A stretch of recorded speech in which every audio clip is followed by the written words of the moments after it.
Bonjour Serge, merci de nous accueillir ici pour répondre à mes questions. Alors ce planeur, c'est incroyable, il est en carbone, il est en quoi? Les ailes sont en carbone et le fuselage est en polyester. Polyester. Alors le carbone, pour les ailes, c'est quoi? C'est la rigidité, La rigidité, la légèreté, puisque le carbone, quand même, sa particularité, c'est la légèreté et sa résistance à peu près égale à celle de l'acier, quoi. Voilà. Et alors, quand il est en l'air, quand il plane, c'est relativement souple. C'est comment ça se... Sur celui-là, c'est assez rigide quand même. Oui, ça bouge. Ça peut pas rester rigide sur toute la longueur, mais ça bouge un petit peu. Ouais. On est en prise directe quand même avec la nature là, sur les couches d'air. Voilà. Donc toi, tu es instructeur ici au centre de vol à voile au Pic Saint-Loup. Donc Pic Saint-Loup, il y a donc du relief. Alors on parle d'ascendant. Quels sont les termes techniques? Là, par exemple, aujourd'hui, le vent vient du nord. Il vient taper dans la pente qui est là, le Pic Saint-Loup, et l'air est obligé de passer par-dessus, et donc ça crée une vague qui passe par-dessus le Pic Saint-Loup, et on surfe cette vague, entre autres.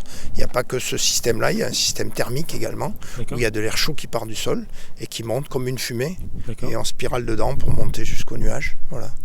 Et après, il y a un autre système qui s'appelle l'onde, le phénomène ondulatoire. Alors là, on peut monter très haut. Aujourd'hui, on n'a pas réussi à le faire, mais il doit y en avoir quand même aujourd'hui. Voilà. Et quand tu es dans le planeur, alors j'imagine que tu ressens le planeur qui monte, mais est-ce que tu as des instruments de bord qui te disent que tu es dans un ascendant Il y a ce qu'on appelle un variomètre qui indique si on est dans une masse d'air qui varie vers le haut ou qui varie vers le bas. Voilà.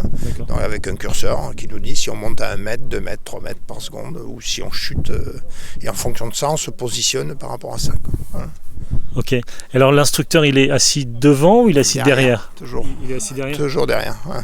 Okay. Parce que la visibilité est moins bonne. On a l'habitude de pouvoir poser la machine sans voir complètement le paysage qui est devant nous. On arrive à prendre des repères latéraux que l'élève n'a pas quoi. Devant, il voit bien arriver la piste. Il a tous les éléments pour pouvoir bien piloter. Quoi. Voilà.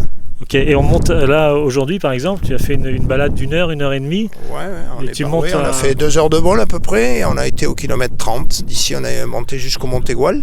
D'accord. Et voilà, on a fait un aller-retour de 60 km à peu près. Voilà, et on a joué dans les pentes. Il y a différentes pentes de la Sérane, de Montardier, du Vigan. Voilà.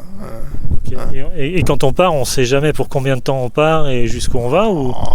On sait à peu près, nous on arrive à maîtriser quand même le temps où on reste en l'air. Il y a des jours où la masse d'air n'est pas bonne et on ne peut pas rester en l'air. Donc dans ces cas-là, on chute à la vitesse de chute du planeur qui est à peu près 0,8 mètres secondes pour un planeur comme ça.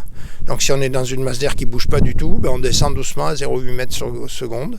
Et si on est dans une masse d'air qui monte à plus de 0,8 mètres secondes, on monte. À ce moment-là, on prend l'excédent au-delà de 0,8 mètres secondes. D'accord. Voilà. Alors tout à l'heure, tu me parlais de quoi l'inclinaison, la longueur, la finesse, d'accord. C'est-à-dire, c'est un rapport hauteur-capacité de planer. C'est-à-dire pour 1000 mètres, cette machine, elle fait entre 35 et 40 de finesse. C'est-à-dire qu'elle est capable de faire entre 35 et 40 km quand elle est à 1000 mètres dans une masse d'air qui ne monte pas, qui chute tout le temps. Quoi. Donc si on rencontre des ascendances, on peut aller plus loin. Quoi. Voilà. Et à l'époque, on parlait, alors la Caravelle, moi j'avais entendu parler de ça, on pouvait lui couper les moteurs et elle volait encore quelques temps. À peu près entre 25 et 30 de finesse, elle faisait. Voilà. Donc, mais tous les avions planent, même les petits avions de remorquage, alors plus ou moins. Voilà, un avion de remorquage, là, quand le moteur est arrêté, ça doit faire 4 de finesse. Pour 1000 mètres, 4 km à peu près, pas guère plus, quoi, quelque chose comme ça. Quoi. Voilà.